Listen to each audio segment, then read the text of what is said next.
Good afternoon. Today we are conducting an interview with John Shipton about the fight of his son, one of the world's most famous journalists and publishers, Julian Assange. John, thank you very much. Pleasure, Denis. Nice to see you again. For your time and effort. I wanted to start the interview with directly talking about Julian in particular talking about his struggle in this last year. The fight to bring Julian home has been a monumental challenge since his unjust conviction, but it has certainly become more difficult since his expulsion from the Ecuadorian embassy in March 2019. So what have been the primary actions that you and the campaign have undertaken since then? We fight against the United Kingdom, Sweden, the United States, and to a certain extent Australia. They have marshalled all of their forces and broken every law in human rights, in due process, in order to send Julian to the United States and destroy him. Before our eyes, we have watched the gradual murder of Julian through torture, psychological, through ceaseless breaking of procedures and due process. So that's what we fight against. The latest hearing in a management hearing last Monday, the Judge Baritza asked Julian to prove that he was unwell, that he didn't come onto the video. So again, we see a process that we witness over and over again, is blaming the victim. In the case of Australia, the Australians say that they've offered consular assistance. When I say the Australians, DFAT and the Prime Minister and the Foreign Minister, Maurice Payne, say that they've offered consular assistance over and over again. Now, consular assistance consists of offering last week's newspaper and to see if you're still alive. That's about the extent of it. So consular assistance, I think they maintain, the DFAT maintains that they've made 100 offers. Well, this is a profound testimony to failure. It's now 11 years Julian has been arbitrarily detained. 11 years. The United Nations Working Group on Arbitrary Detention declared that Julian was arbitrarily detained and should be compensated and freed straight away. The latest of their reports was February 2018. It is now 2020 and Julian is still in maximum security, Belmarsh prison, under lockdown, 23 hours a day in the cell. I hope that answers your question.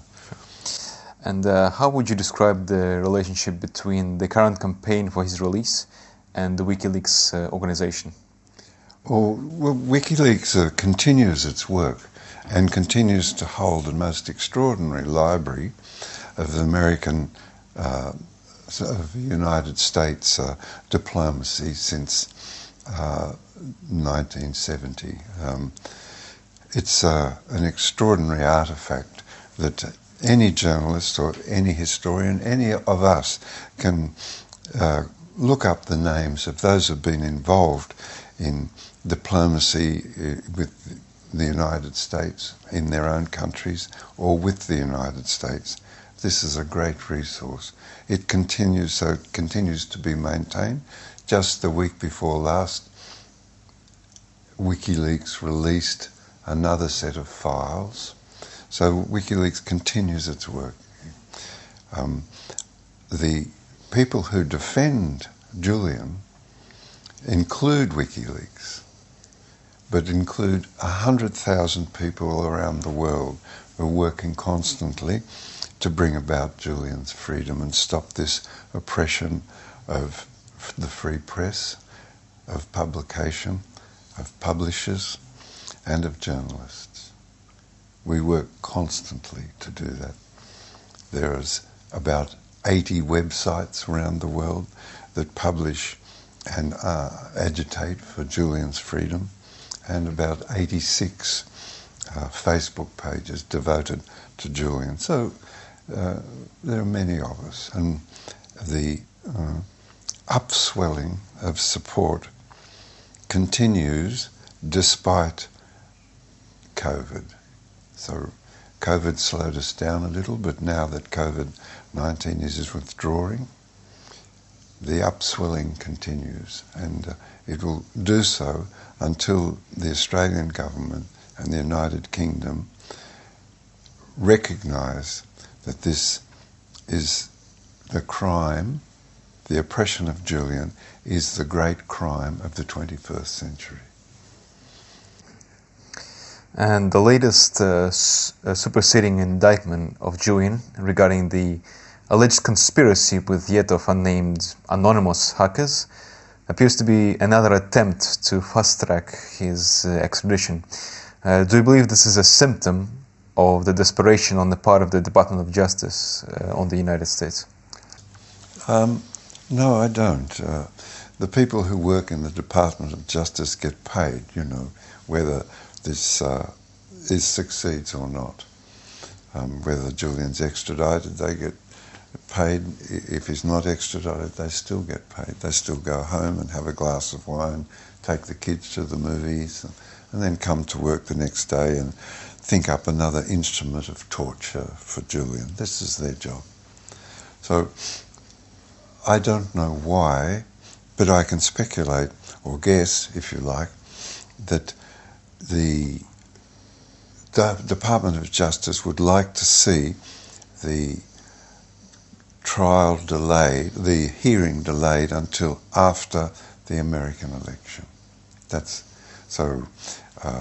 There will be appeals by the lawyers in court that they haven't had time to accommodate, and that they asked the judge to move the hearing date. That's what I imagine. But I don't think it's an act of desperation at all, no. If anything, it's giving us who defend Julian more things to worry about, so that our energies are not focused singularly upon getting Julian out. So the conversation drifts over to, what's this further indictment about, who's included in it. It's Ziggy and Sabu, both of whom are not credible witnesses. Ziggy is a convicted sex offender, a con man who stole 50,000 US from WikiLeaks and so on. They're not credible witnesses. I guess that it's either to delay the hearing and or to cause our conversation to drift away from what's important. I wish to move to the second part of our interview now. It's exploring Julian's life. A lot has been researched and published about Julian's life and early days throughout the 1990s. And I'd like to discuss the aspects of his life that have given him the resilience and strength to withstand the challenges that he faces now. Julian is incredibly committed to telling the truth in his interviews. He's very articulate and he's very careful about communicating and choosing the exact words to describe things. Is this something that his family taught him, or is it something special about Julian? I don't really know. You know, it's a sort of a gift that I would like to have myself. You know, so I don't know where it came from. I guess you'd have to ask the gods. Maybe they know the answer. The path he's forged is distinct and distinctly his. I admire and am proud of him for it. His capacity to adapt and his capacity to continue fighting despite 11 years of ceaseless psychological torture doesn't come without cost. It's cost him a lot. However, we believe that we will prevail, and Julian will be able to come home to Australia, maybe live in Mullumbimby for a little bit, or Melbourne. He used to live here down the corner. I hope that's... Oh, actually, I don't like the word, if I may withdraw that sentence, I don't like the word hope. Hope sort of makes a really nice breakfast and a bad dinner. So we will prevail in this fight, is what I would say. And Julian definitely displayed incredible physical and mental resilience these past 11 years, so especially the nearly 8 years that he spent in the Ecuadorian embassy and this past year in Belmarsh prison. Where do you think this strength is coming from? Is it coming from his moral and political convictions, or is it something that he developed sort of in his early life in Australia? I think it's a gift that he has, you know, yes. And that he will continue to fight for what he believes. And if there are elements of truth in what he's fighting for, well, then he never surrenders. It's an aspect of character. I don't mind a fight myself, but and I am invigorated by fighting for Julian, and each insult or offence against Julian increases my determination to prevail and the determination of Julian's supporters to prevail. Each insult increases our strength. And so you can see when the second lot of indictments were brought down week before last, supporters around the world raised their voices in disbelief and began again to raise awareness of Julian's situation. So it's really interesting. The Department of Justice might think one thing, that it causes us to fracture, but what actually happens is the upwelling of support continues unabated. John, I wish to ask you a more personal question. How does it feel to be the father of a man like Julian, and to see his son go through all of this hardship and slander, and to keep traveling and fighting for his liberation across the world? Well, some of it is hard to believe that people say about Julian. You know, those American politicians, oh, I'll shoot him.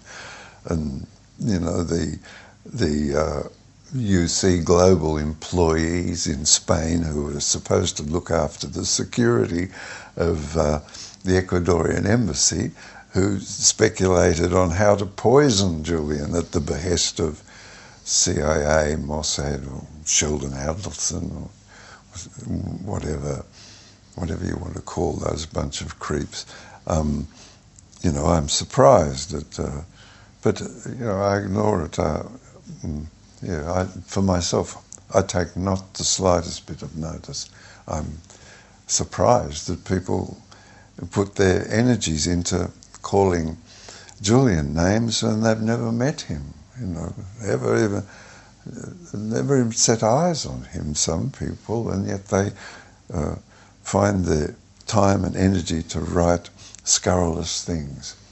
I think they maybe don't have anybody to go out with, or They've no friends at home or something like that, or their wife can't stand them, so they go down the backyard with their laptops and write scurrilous things about Julian or whatever, or their neighbour's dog or what, you know. I'm very surprised that people put their energies into that sort of thing. But how does it feel to, like, you know, to keep keep this campaign for his liberation going? Because you've done a lot of travel around the world. You've been advocating for his release, you know, everywhere you go. So, what has that journey been like for you personally? Denis, I don't count the cost, not even for a minute.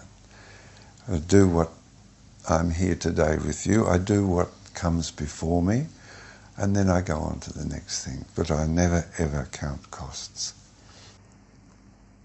Mm-hmm. And for the last part of our interview, I wanted to, actually discuss your thoughts and your opinions on some of the more important and more prominent issues of our day.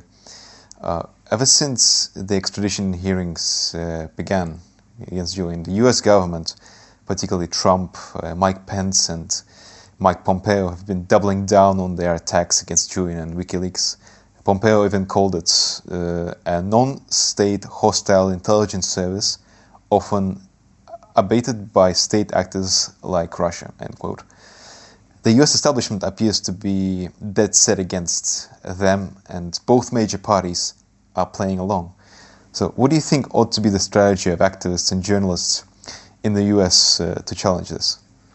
Well, first of all, Mike Pompeo, oh dear, I mean, a failed Secretary of State and a failed CIA director declares war on WikiLeaks in order to get the CIA support for his future ambitions to run for president. And he moves now from Secretary of State to the Senate for Kansas. Not really, that the Secretary of State is an important position. However, Mike Pompeo doesn't strike me as being a historically significant personality. The US establishment must fall in line with what the CIA wants and thinks. So Pompeo, in that address on the 23rd of April 2017 that you just quoted, he just wants to get all of his workers to support him in his bid for presidency, and also to cause to oppress and intimidate journalists all over the world, and publishers and publications. His sole aim is to ruin your capacity to bring to the public ideas and information, and our capacity as members of the public to talk amongst ourselves and sort out things through conversation with each other on what we ought to do and how we ought to go about life. They just want to have it all their own way, declare war on whomever, murder another million people, destroy Yemen, destroy Libya, destroy Iraq, destroy Afghanistan. The list goes on. Destroy Syria, millions of people, refugees flooding the world, moving into Europe, the Maghreb in turmoil, the Levant in turmoil, Palestinians murdered. This is their aims. And so for us, we depend upon you to bring us truthful information so that we can have fair opinions of how the world is moving around us. What what Pompeo wants is for what he says to be believed. Well, you can see his history. They say it may be up to 5 million people since 1991 died as a result of the United States and its allies moving on Iraq in an illegal war. You can watch Collateral Murder and you can see a good Samaritan dragging a wounded man into his car to take him to the hospital, taking his children on the way to school, murdered before your eyes. The pilots of the helicopter begging for instructions to be able to shoot a wounded man, 2 kids and 2 good Samaritans, begging for instructions from their controller. So they don't want us to see that. However, we depend upon you journalists, publishers, publications, to bring to us the crimes that government commit so that we are energised, so that we place our shoulders to preventing these murders with all of the determination and energy we can muster to prevent the murder and destruction of an entire country. If I may remind you, in Melbourne there were 1 million people marched against the Iraq war. All over the world, I think, a total of 10 million people. We don't want war. They lie to us in order to have wars for whatever satisfaction I can't make out myself.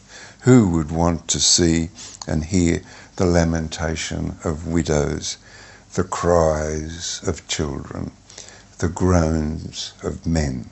Who would want that? It's monstrous. And so we need the information in order to say no. In the new Cold War between the United States and the European Union on one side, and China and Russia on the other, threatens to pull the ordinary people of the world into another confrontation on behalf of these political and economic elites among these countries.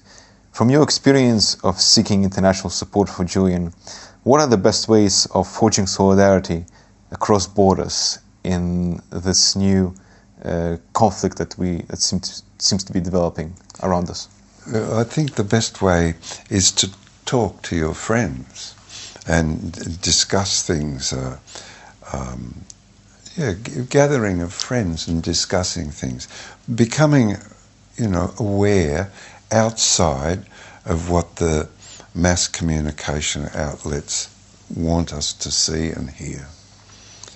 So just face-to-face conversations, and then conversations over social media is sufficient. You see, each day you will see, the last 2 weeks, Facebook and YouTube and Twitter removing as platforms of discussion certain subjects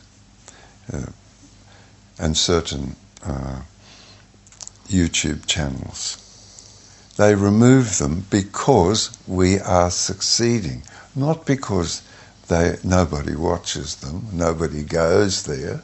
It's because we are succeeding to educate ourselves as to what governments do in our name, to bring peace between or fair relationships between the members of the European Union and Australia and China and Russia, ordinary people. The Sochi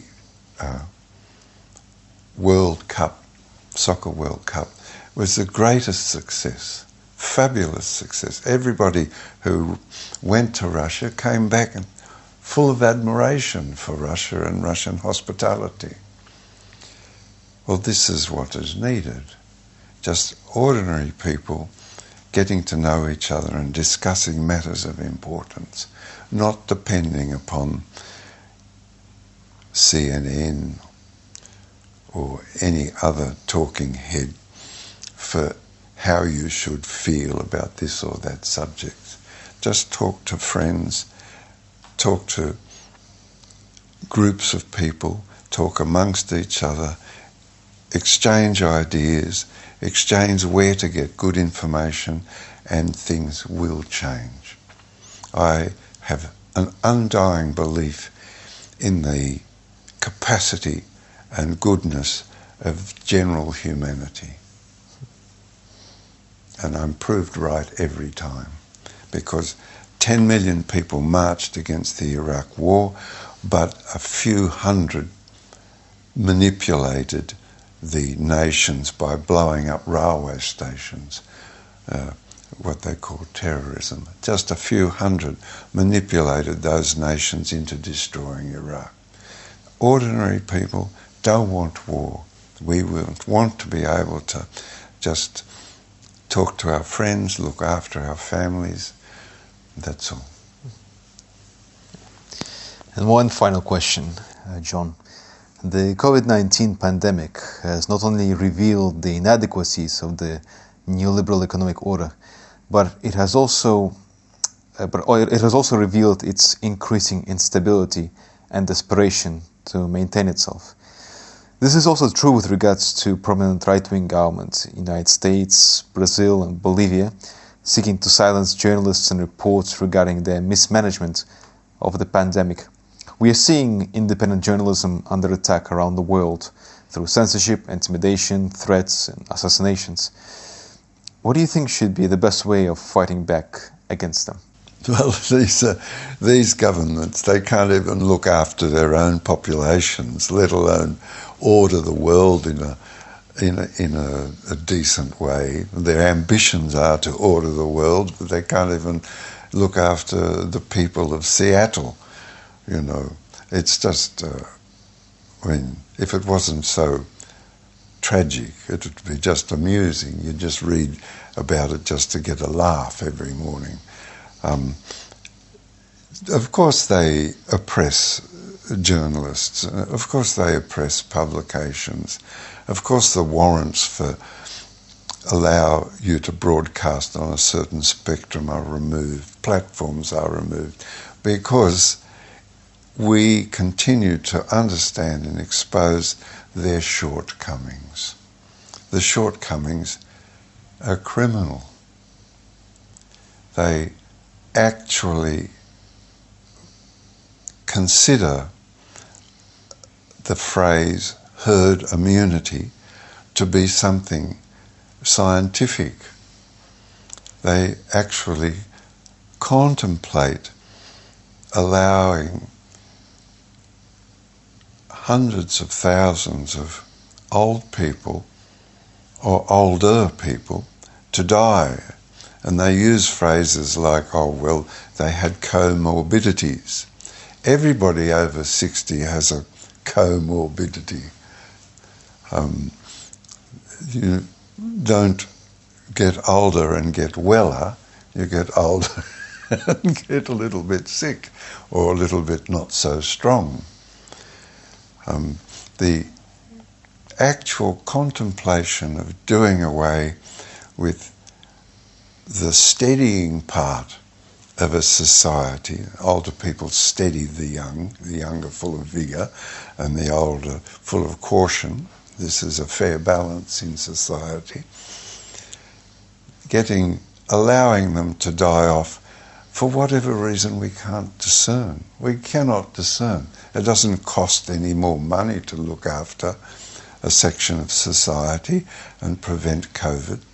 You don't lose anything from it. You actually gain access to the experience and judgment of the older section of your society. So it's incomprehensible like neoliberalism itself. Nobody quite understands why we've got it, but it's there. John, thank you so much for your time and for your effort today. And we wish you all the best. No, as well. next time.